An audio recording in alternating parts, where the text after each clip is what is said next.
एक पीपीटी के माध्यम से आप देख सकते हैं सर हमारे छत्तीसगढ़ की अलग अलग संस्कृति में डांस पेश। सबसे पहले सुवा नृत्य का मंचन आपने देखा, अभी हमारे साथी शिक्षकों के माध्यम से सुवा नृत्य, और उसके बाद राउत नाचा जिसका मंचन सबसे अंतिम में किया जाएगा हमारे शिक्षक साथियों के द्वारा। तीसरे क्रम पर पंथी नृत्य है। कभी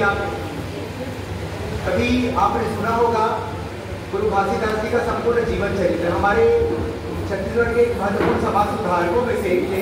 उनके जीवन चरित्र का चित्रांकन किया जाता है पंथी नृत्य के माध्यम से। चौथे क्रम में आप देख सकते हैं ढोल के साथ ककसार नृत्य, जवारा नृत्य और विभिन्न आदिवासी कल्चर से संबंधित नृत्य हैं, पीपीटी के माध्यम से देख सकते हैं। उसके बाद हमारे बस्तर में कुछ आर्ट और क्राफ्ट हैं, खड़वा कला, काष्ठ से बनी काष्ठ कला, बांस का उपयोग करके विभिन्न प्रकार की सामग्री का निर्माण, यह हमारे छत्तीसगढ़ की संस्कृति और आदिवासी कल्चर में है। विभिन्न प्रकार के फेस्टिवल्स भी आप लोग देख पाएंगे, सावन के शुरुआत से हरेली। उसके बाद हमारे छत्तीसगढ़ में बहन बेटियों का सबसे महत्वपूर्ण जो त्योहार है वो तीजा और पोला है। शादी शुदा बहनें माताएं अपने पिताजी के घर मायके आती हैं और यहाँ पर वे व्रत रखकर त्योहार मनाती हैं तीजा।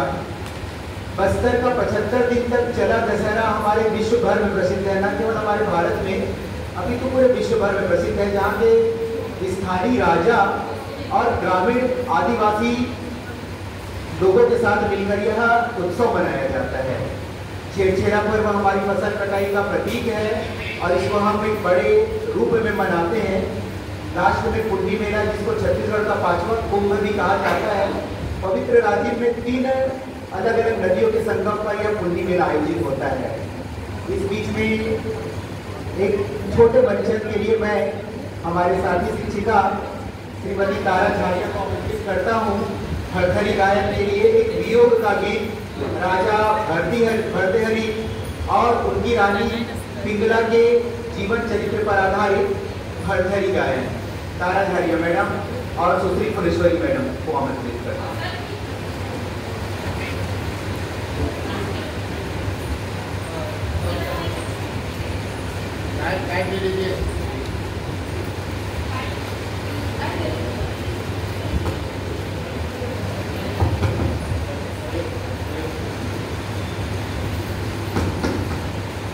आवाज आई?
2 मिनट लूंगा। उसके बाद हमारा अंतिम सांस्कृतिक कार्यक्रम होगा। विधा का नाम है राउत नाचा। एक दिवाली और उसे कुछ एक रोज पूर्व यादव और राउत समाज के लोगों के द्वारा मां लक्ष्मी को समर्पित उनके पशु के जो प्रिय राजा हैं श्री कृष्णदेव को समर्पित उनका गायन रहता है, उसके लिए मैं आमंत्रित करूंगा। उसके पूर्व हमारी छत्तीसगढ़ की सांस्कृतिक विधाओं के बारे में हमने आपको अलग अलग माध्यमों से परिचित कराया है। एक शॉर्ट पीपीटी में संदेश देने का प्रयास किया है कि संस्कृति हमको जोड़कर रखती है। भाषाएं हमारे बीच बाधाएं हो सकती हैं, किंतु संस्कृति हमें समेटती है, जोड़ती है, और यही भारत की विशेषता है, क्योंकि हम विविधताओं के देश में जी रहे हैं। सबसे अंत में पुनः मैं जय जोहार करूंगा और हमारे टीम के सभी 10 सदस्यों की ओर से आपने इतना ध्यान देकर जो हमें सुना है, देखा है, समय दिया है, उसके लिए बहुत बहुत थैंक्स। सीसीआरटी को टीम को थैंक्स, प्रशिक्षुओं को थैंक्स, और विशेष रूप से आज पांडे सर उपस्थित नहीं है, हम पूरी छत्तीसगढ़ की टीम उनको विशेष रूप से धन्यवाद ज्ञापित करते हैं। और अंतिम प्रस्तुति के लिए मैं